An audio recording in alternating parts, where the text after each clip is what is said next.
Do you believe in happily ever after?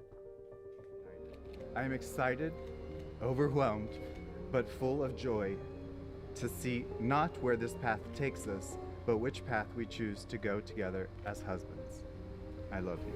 Here is the untold story of our marriage. And now I present to you, Adam and Bernardo, you may kiss.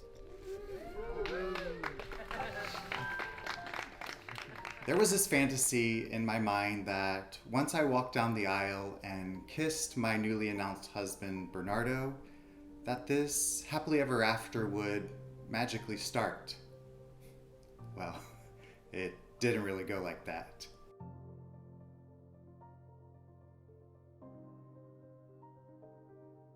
I automatically made the assumption that we would spend the rest of our lives in constant happiness. I mean, that's how every good story's supposed to end, right? And they lived happily ever after.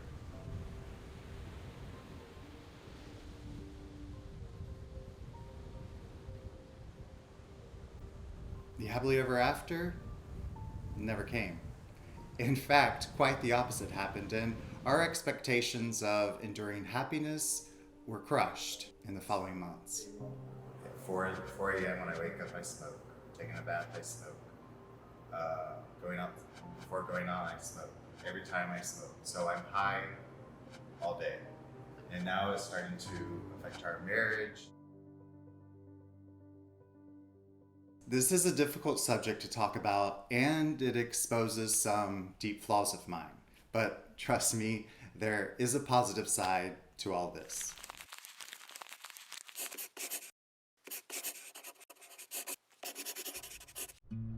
About 400 years ago in Venice, Italy, the fantasy of happily ever after made its way into the common narrative. Life at that time was extremely hard. Poverty was rampant, most didn't live beyond the age of 40, and social hierarchies dictated all aspects of life. So it seemed like there was no hope of ever escaping.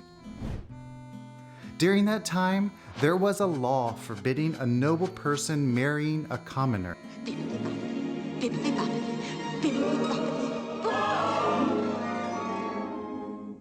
Oh, it's a beautiful dress.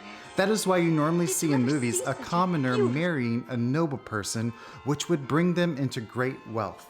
So the concept of happily ever after served as an escapist fantasy for those who were struggling to survive and dreamed of a higher quality of life.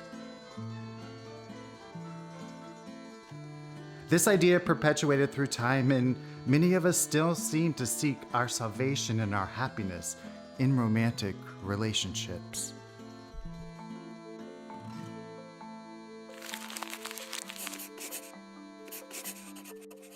Adam trying Vicky in Pyrenopolis. In 2016, I was living in Brazil and going through a divorce. So I thought that it was time to go back to the US. And I had lived in Brazil for about 3 years, so I thought it was time. Good, try it. Bernardo and I found each other on Instagram, and I had a little bit of concerns of meeting him since I was going back to the US. But I decided, what the heck? So we had our first date at a little French coffee shop where we immediately hit it off. So this is the drink that got him drunk. So yes, I stayed in Brazil.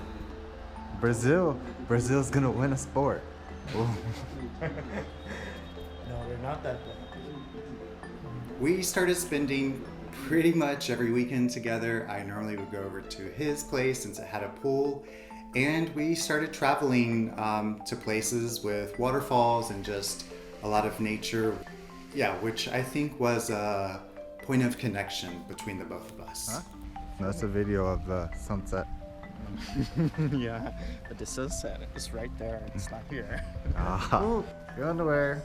Put it up. Boop. Baby. In 2017, we rented an apartment together, and our love for nature and waterfalls just started getting deeper and deeper.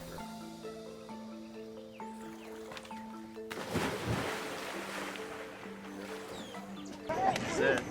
My backpack, Bernardo's, we have 2 carry-on. That's it. And this. In 2018, we came to the US, which was supposed to be a 6-month trip. It's probably one of the most beautiful views. Really? Yes. Perfect town. In December of that year, it actually ended up with me getting on one knee and asking him, Pretty. It's crazy. will you marry me? I'm glad we came. Aren't you glad? Oh.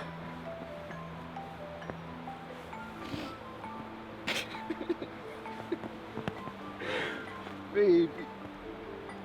Will you marry me? Of course. The both of us decided to stay here in the US, which meant Bernardo had to quit his job working at the Brazilian government to stay with me here, and we started our journey here with completely nothing. Not so hard. There are worse.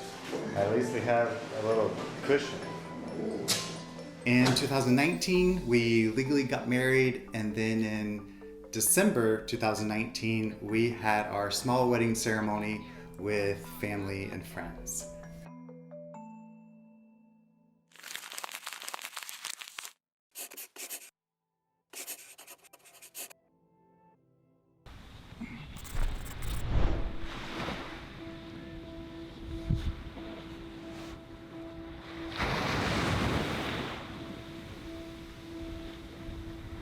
The reality of living our lives alongside of each other can be messy and raw. And don't get me wrong, it's one of the best things, but it comes with sad times and good times, failures and achievements. That's why we set in our vows for better or for worse. And quite frankly, no one really wants to talk about the for worse. The day after our wedding, we went to the beach for a couple days, which I guess you could call it our honeymoon. The entire wedding day had been a reminder of what I value the most: family, friends, and my amazing partner. This beautiful couple go into the world and be keepers of the flame. And yet, there I was crying in his arms the day after our wedding day with a full-blown breakdown. It's the first time that I see this so close. Like, What, depression? I was sad, but I kept saying to myself I should be happy. I want you to be good and happy. And it's scary that I never thought I would have to go to a dark bedroom to take you out of bed. That's sad. Could this happily ever after be a myth?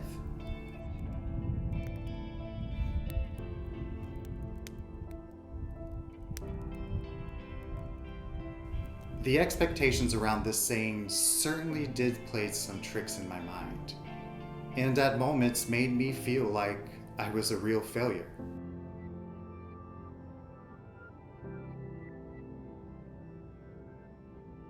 I just felt like there was this expectation for me to be the perfect husband for Bernardo.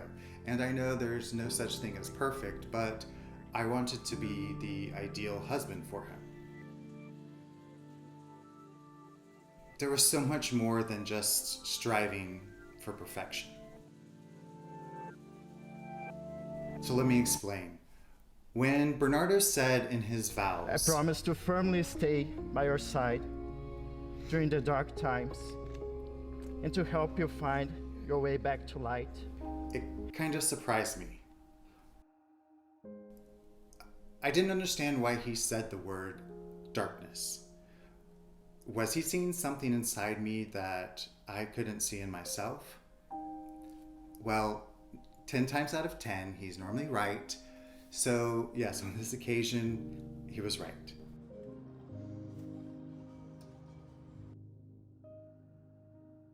Before walking down the aisle, This overwhelming feeling of anxiety got the best of me.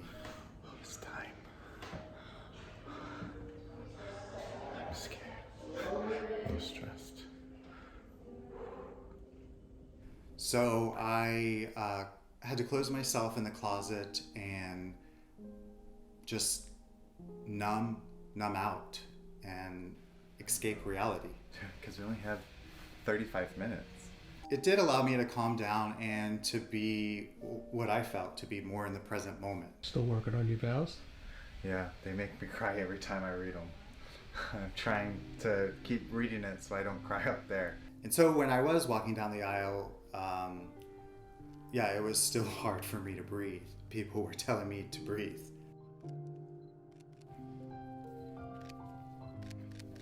At that time, nothing in my life had been permanent, except my family. Yeah, that looks good. Yeah, that's better. I would kind of run from things. This is a cool view. Through traveling and always thinking to myself that, okay, when I get to this place, I'm going to feel solitude and peace. But obviously that's not true.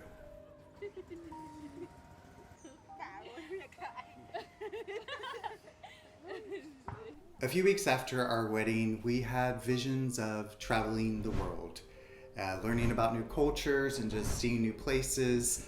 Bernardo thought that it would be a 3-month adventure. I thought maybe 6 months to a year. We started off in Canada, and I quickly realized that this happily ever after, it wasn't happening. We were like, should we go out tonight and do it? And we both wanted to stay home and just relax and cuddle. The debilitating anxiety, depression, and panic attacks only got worse. If you mix that in with traveling and recording, trying to look like everything was going okay, while working every day for Concentric Consulting, also mix that in with trying to find where I was going to get my next high, and I was trying really hard to not allow myself to see, and for Bernardo to see, that I was becoming quite dependent on substances to be able to function throughout the day. So this was a perfect recipe for disaster.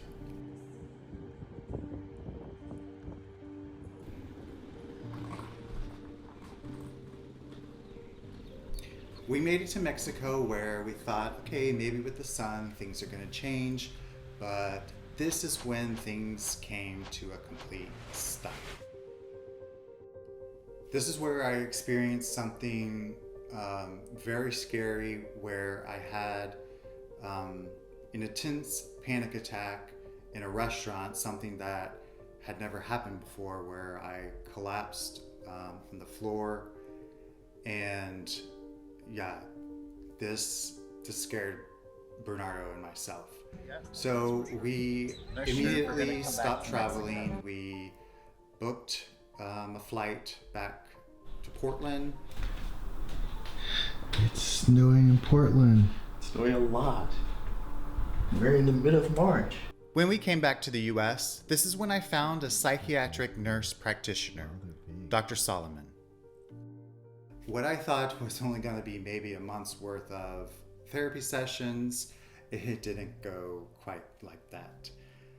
She realized after a couple months that I wasn't able to stop escaping reality. I think you want to do it numbing myself. So here's my eyes before. Wait, where's the camera? My parents, Bernardo, Dr. Solomon, myself agreed that it would be best if I checked myself into rehab. I was away for 3 months, which totally changed my life. Forever grateful for the rehab and for Bernardo allowing me to spend 3 months away working on myself. Yeah, I like the glow of the candle. It's very relaxing for me. When we did post the video about what happened in Mexico, a few of you told us to research PTSD. So I am diagnosed with that, and that's helping me out a lot. Like I should have done that much sooner. I do have to say that there was some trauma, now I call it darkness, that I hadn't shared with Bernardo or even my parents. Do you like the fact that you grew up in a religious family? Oh my God, I'm starting to cry. You're crying? Yeah, I don't know why. And some of the trauma, I didn't even know it was trauma until I went into therapy. Now this goes beyond the 4 years of conversion therapy that I went to try to change my sexuality. And one day I would like to share my story to bring awareness to it, but not only that, for me. This is on my journey of healing, and I've learned that secrets, they can make you sick.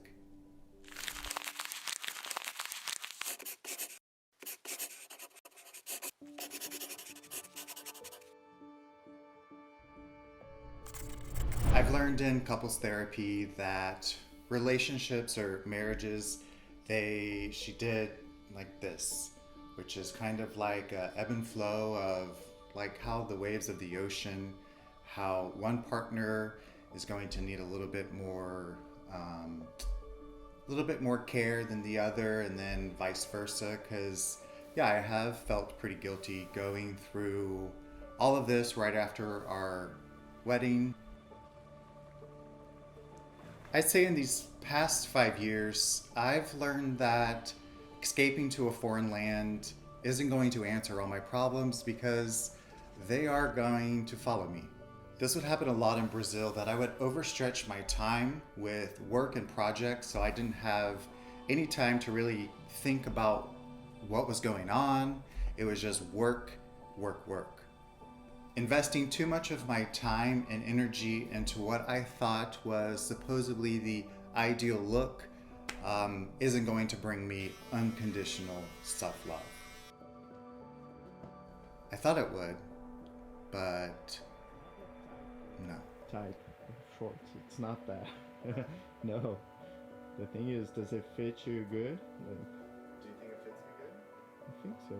Let me see the back. And finally, getting married isn't the answer to peace of mind and happiness, because no one can make me happy. That's on me. And it does require a lot of inner work. I have learned though that I have a husband who loves me for me, and who's been by my side through the darkest moments, and he hasn't let my hand go at any time. And I know I'm lucky for that.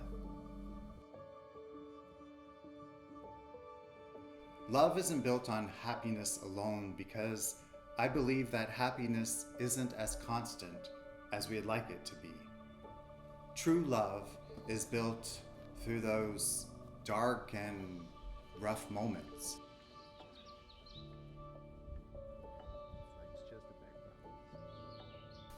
Happily ever after can't exist, because happiness is brief and life is messy. But love, true love, is what makes marriages last.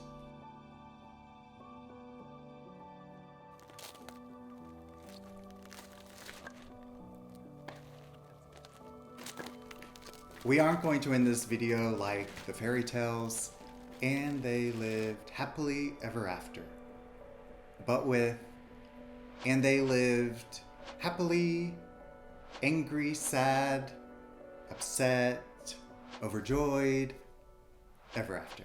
And cut. That was good. You liked it? That was really good.